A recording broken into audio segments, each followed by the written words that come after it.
out so that they don't come back. Trump is trying to disguise this as humanitarian. Well, we rebuild their land. We need to. The bottom line is just build a big damn refugee camp. These people are used to living in refugee camps. If they know the freedoms that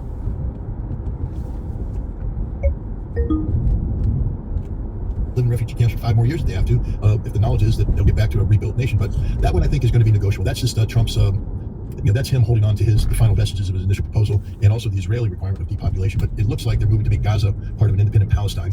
And as such, the people of Palestine will, I believe, if they're compromised, be allowed to stay there. But that's part of the negotiation. The rest of it, look what they're asking. They're asking the Palestinians basically to give up the West Bank for large swaths of the West Bank.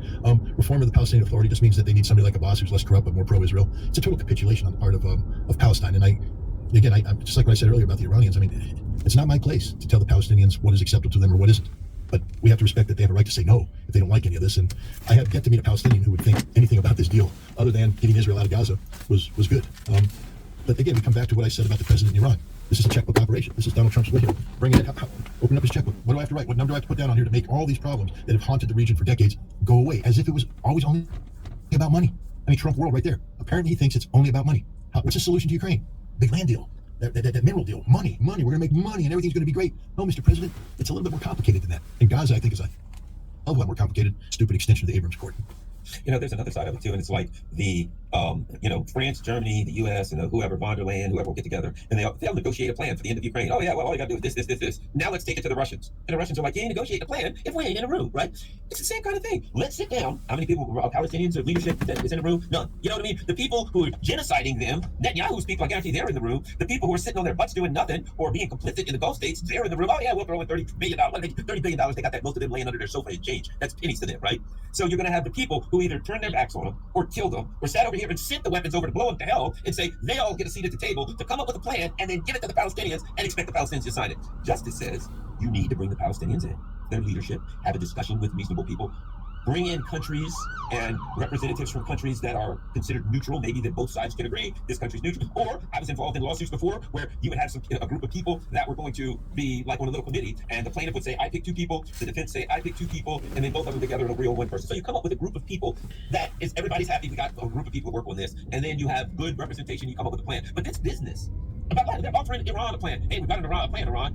Why don't you take this? Instead of saying, let's sit down and work with them or whatever, they're going to offer them a plan. You either take it or we punch you in the face. And that's what it sounds like. Hey, we're genociding you. Here's the plan. But what happens if we don't take the plan? We're going to keep genociding you. People are insane.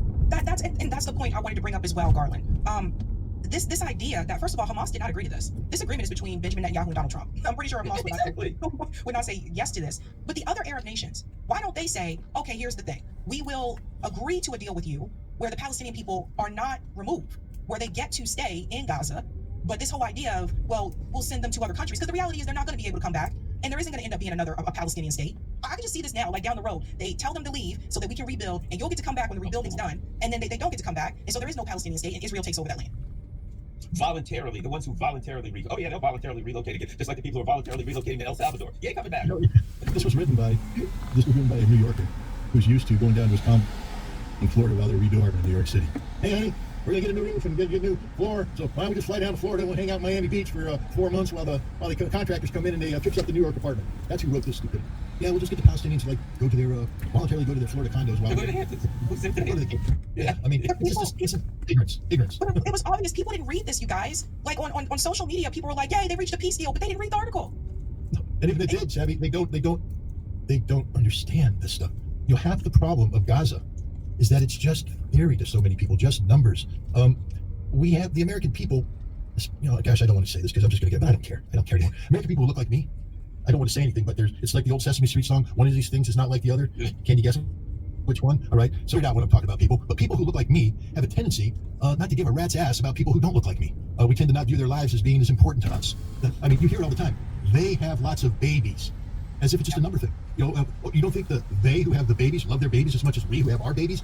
We dehumanize these people. We dehumanize them collectively. And so when we look at the horror that's happening in Gaza, we look at how much sympathy people like me gave to the Israelis, who lost 27 people in this big bombing campaign. But meanwhile, what wasn't being reported is that every day while Iran was hitting Israel, Israel was setting up Palestinians for assassination who were trying to get food at humanitarian distribution centers, dropping bombs, killing 50, 60 at a time, many of them women and children, but they're not looking like me. And so those lives don't matter. They don't count. We don't add them up. You really think the majority of Americans who read about Gaza, all they say is terrorists, and they buy into the Israeli thing? There's no civilians in Gaza. They're all terrorists. They all support Hamas. So the lives don't matter.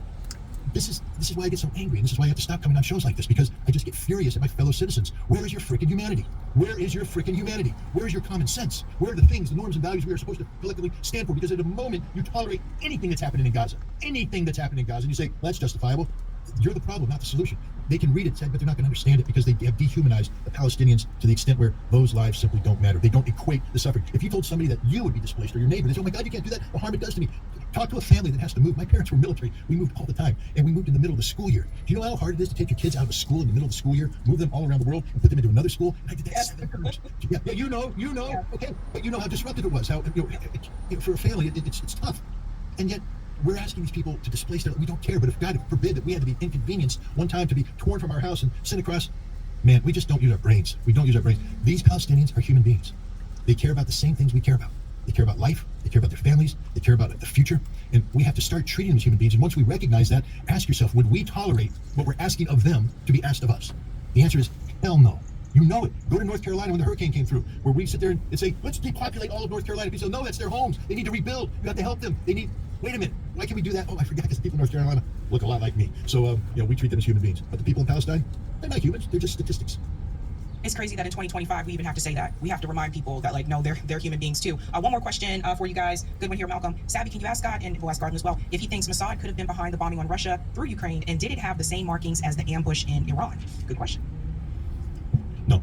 I mean, I could go into greater detail on this, but the Mossad operation in Iran was 10 plus years in the making. It requires extensive knowledge of Iran. Remember, there's a lot of Iranian Jews who are in Israel, who are with the IDF. Their former chief of staff, senior military people were all Iranian Jews. They have extensive connectivity with Iran through the monarchists, through the MEK, through the Kurds. The Mossad doesn't have the same level of connectivity inside Russia that would be. Plus, Mossad has to be careful.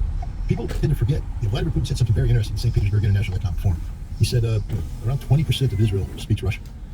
He said that means. Oh, yeah. Yep. 20% of Israel Russians. Yeah. Russians. I was there in the 90s. I'm telling you, when the Soviet Union fell, hundreds of thousands of Russian and Ukrainian Jews immigrated to Israel. In fact, the scandal was many of them weren't Jewish, but they were pretending to be Jewish. And they were paying off the local rabbis so they could come to Israel and get out of the former Soviet Union, out of Russia and Ukraine. But it skewed the demographics of Israel tremendously. It helped transition Israel into a right-wing state that hates Palestinians, because instead of the old school Israelis who had grown up in the kibbutz and understood the Palestinians, people like Yitzhak Rabin, you started getting in these European transfers who hated the Palestinians, were extraordinarily racist, and it skewed everything. But Putin said 20% of Israel speaks Russian. And he said that means that Israel is an extension of the Russian nation. So I think that answers the question right there. Israel and Russia are far closer together than many people think.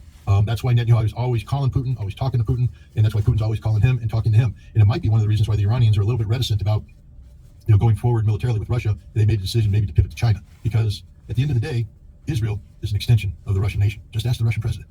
Oh. Yeah, and so you got a lot of Russians, and that's just something that the Russian government has to. For instance, people were saying, "Oh, you shouldn't do this deal with them," and they said, "Look, we've got so many Russian people who also have Israeli."